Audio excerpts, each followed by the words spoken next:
All right, let's jump right in. Today, we're going to tackle one of the toughest, most ancient questions there is, something that touches on everything from global politics to our own daily lives. I mean, really think about that. It's a dilemma every single one of us has to wrestle with at some point. Is force sometimes a necessary evil to create a better world? Or is there a completely different way to think about peace? We're going to explore two, well, profoundly different answers to that question. Two paths that lead to the same goal, the path of the warrior and the path of the monk. So let's start with our first path. This idea is really captured powerfully by the 11th century Persian philosopher Nasser Khosrow. The worldview here is that things like corrupt thinking aren't just a simple disagreement. Nope. They're a real external force of evil in the world, something that has to be confronted. The logic is that if you see injustice happening and you just stand by and do nothing, well, that's a moral failure in itself. So from this point of view, protecting the innocent sometimes means that using force isn't just an option, it's a moral duty. We can call this worldview the path of righteous action. And it's built on this core idea that our job is to get involved in this messy, broken world and actively work to build a just order where good things can actually have a chance to grow. Okay, so let's break down the logic here. The problem, conflict, injustice, you name it, is located out there. It's in corrupt governments, bad ideologies, people doing harmful things. So naturally, the goal is also external. Build a better, more just society. And the method? Well, you have to go out and confront that external evil. Sometimes that's through protests or laws, but when things get serious, it might require force. You can actually see a parallel here with what's called just war theory in Western philosophy. It's basically a checklist to decide if going to war is ethical. Things like, is it a last resort? Is the cause just? It's an attempt to put some rules on something awful, acknowledging that sometimes it might be the only way to stop an even greater evil. Now, that's a pretty clear and, honestly, an intuitive way to see the world. But what if that entire way of thinking is based on a completely wrong diagnosis? What if the real root of every conflict, from a small argument to a huge war, doesn't start with an enemy out there, but with something that's happening deep inside our own minds?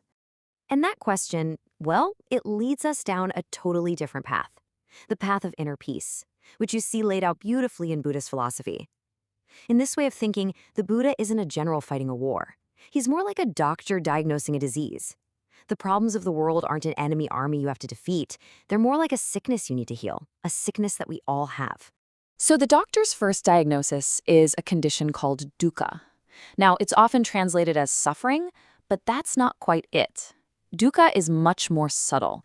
It's that constant low-grade hum of unsatisfactoriness in the background of your life. That little bit of stress, the feeling that things aren't quite right. It's not some big external enemy. It's just part of being human.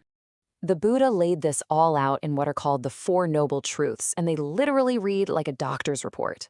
First, the diagnosis. Yep, there's dukkha, this fundamental unease. Second, the cause. Where does it come from? It comes from craving, from grasping at things, and from a basic misunderstanding of how reality actually works. Third, the prognosis. And here's the good news. This condition is totally treatable. This feeling can end. And fourth, the prescription. Here's how you do it. You follow a specific treatment plan, known as the Noble Eightfold Path. And this just flips that first path completely on its head. The problem isn't the world, it's our mind's reaction to the world. So the solution isn't to change the world by fighting it, but to retrain our own minds so they stop creating all this suffering in the first place. And to really get this, we have to look at one of the most radical ideas in the history of thought. This is the idea that just dissolves the entire foundation for war and conflict. It's a concept called anatta, or the doctrine of not self. And it basically suggests that the very thing we feel we are, that me we're always trying to protect, might just be an illusion. According to this teaching, if you were to look deep inside your mind for the thinker of your thoughts, the little CEO sitting at the controls, you wouldn't find anyone there.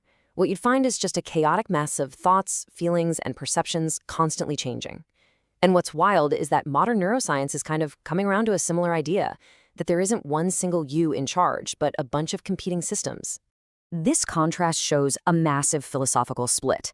I mean, the bedrock of a lot of Western thought is Descartes' famous line, "I think, therefore I am." The I, the self, is the absolute center of the universe. The Buddhist view, on the other hand, would flip that to something more like, thoughts are happening. A thought just appears. There's no permanent I pulling the strings. So from this perspective, the self isn't the core of who we are. The idea of a separate self is the core of all our problems. So what in the world does this have to do with violence and having enemies? Well, this quote from Robert Wright just nails it. If that hard line we draw between me and you starts to get blurry, if we start to see that we're not separate islands, but all part of the same process, then the whole logic of fighting just falls apart. I mean, think about it. You can only have an enemy if there's a separate, solid me for them to threaten. But if that solid me isn't really there, then who is the enemy attacking? And who is there to attack back? Harming someone else becomes a kind of deep confusion, like your left hand declaring war on your right hand. The very idea of an enemy just stops making sense. Hey everyone, if you enjoyed this video, hit that like button and don't forget to subscribe. Drop a comment below, I'd love to hear what you think. Your support really means a lot and helps me keep creating content for you all. Thanks so much for watching, and I'll see you in the next one. So let's pull all this together. We've explored two radically different ways to approach conflict, the path of righteous action and the path of inner peace. Let's put them right next to each other and see just how deep these differences really go. This chart really lays out the DNA of each worldview. For the warrior on the path of righteous action, conflict starts with evil out there in the world. The self is a real person with a duty to fight that evil and make the world just. But for the monk on the path of inner peace, conflict starts with our own internal craving and ignorance. The self is just an illusion, a process. And the solution isn't to fight, but to look inward and uproot the causes of our own suffering, aiming for personal liberation or nirvana, not necessarily a perfect world. So you could really boil it all down to this. One path is about winning the war in the world. The other is about ending the war in the mind. One is about changing the world. The other is about changing yourself. And that leaves us with the ultimate question, doesn't it? Both of these paths are aiming for peace, but they define it and how to get there in totally opposite ways. So does real, lasting peace come from the battlefield? From defeating our external enemies? Or is it found in the quiet, difficult work of dissolving the very idea of an enemy in our own consciousness? And that, I think, is the journey that each of us has to figure out for ourselves.